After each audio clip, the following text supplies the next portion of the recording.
عقل سے روشنی حاصل کرو لیکن جذبے کے تحت حرکت کرو. یعنی عقل سے روشنی حاصل کرو، جانا کدھر ہے، منزل کیا ہے، ہدف کیا ہے، یہ عقل سے طے کرو. یہ جذبات میں طے نہ کرو، یہ تو غلط ہو جائے گا، ڈائریکشن ہی غلط ہو جائے گی.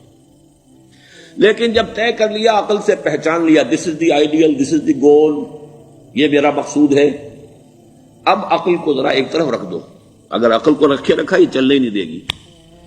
یہ کہے گی کہ ذرا سوچو تو صحیح، بیوی بچے ہیں، یہ ہے، گھر بار ہے، یہ عقل تو پھر یہ سکھائے گی. عقل کے معنی باندھنے کے ہیں، یہ معلوم ہے آپ کو؟ عقل کے معنی باندھنا.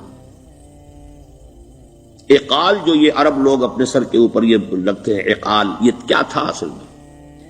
یہ عرب بدو جب ہوتا تھا، بدو وہ اپنے سر پر ایک رسی باندھ لیتا تھا کہ جہاں کہیں وہ اونٹ سے اترے گا وہ رسی اپنے سر پر سے کھولے گا اور اونٹ کا گھٹنا اس سے باندھ دے گا. ایک گھٹنا باندھ دیتا تھا تاکہ اب یہ اونٹ دوڑنے کے قابل نہیں رہا. 3 پاؤں سے اچک اچک کر، ادھر سے کوئی کیکر کا درخت ہے کچھ کھا لے گا، کہیں اور چلا جائے گا، دوڑ تو نہیں سکتا. اس رسی کو وہ اقال کہتے تھے. اب جب اس نے پھر چلنا ہے، سفر شروع کرنا ہے، وہ رسی اونٹ کے گھٹنے پر سے کھولی اور اپنے سر پر باندھ لی. یہ اقال تھا جو اب یہ سنہری اقال باندھے پھرتے ہیں بادشاہ لوگ. That is the basis of their اقال. اسی لیے حدیث آتی ہے کہ ایک بدو، ایک عرب باہر سے آئے، اونٹنی کو انہوں نے بغیر باندھے، وہ مسجد نبوی سے باہر حضور نے دیکھا کہ وہ اونٹنی کو انہوں نے باندھا نہیں، اس کا گھٹنا، اور وہ چلے آئے. حضور نے پوچھا کہ تم نے اونٹنی کا گھٹنا کیوں نہیں باندھا؟ انہوں نے عرض کیا کہ میں نے اللہ پر توکل کیا. تو حضور نے فرمایا یہ غلط ہے. اعقلھا ثم توکل، پہلے اس کو باندھ دو پھر توکل کرو.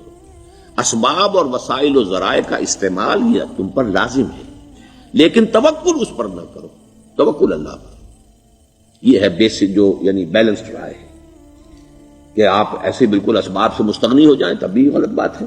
آپ do what ever you can do, لیکن یہ کہ اس کے بعد یہ نہ سمجھو کہ میرے اس کرنے سے کچھ ہو جائے گا، یہ میرے وسائل اور ذرائع سے کوئی نتائج نکل آئیں گے. نتیجہ اللہ کے ہاتھ میں. تو اعقلھا ثم توکل، یہ اعقل، عقل کے معنی باندھنا، پہلے باندھو اس کو. تو اگر چلنے میں تو عقل کو ایک طرف رکھ دو.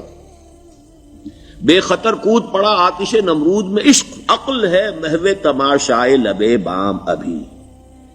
عقل تو نہیں اجازت دے سکتی تھی حضرت ابراہیم کو کہ کود جاؤ آگ میں. عقل تو یہی کہتی نا کہ بابا جان خامخواہ دینی ہے، اگر تم اپنے آپ کو بچا لو گے، اس وقت کوئی ہیلا کر لو، کوئی تھوڑا سا نمرود کی خوشامد کر لو، چھوڑ دے تو پھر اس کے بعد توحید کی دعوت دینا. لیکن یہ کہ زندگی ختم ہو گئی تو توحید کی دعوت کون دے گا؟ عقل تو یہ سکھاتی نا، پٹی پڑھاتی.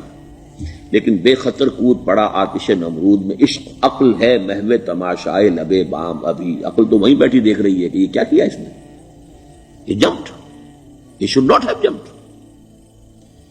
تو عقل سے روشنی حاصل کرو. ڈائریکشن کیا ہے، گول کیا ہے، جانا کیا ہے، یہ طے کرو عقل سے. اس میں جذبات کو دخل نہ آنے دو، اور جب چلنا ہے تو اب عقل کو طے کر کے رکھ دو اور اب جذبے کے تحت حرکت کرو. بہت عمدہ جملہ ہے.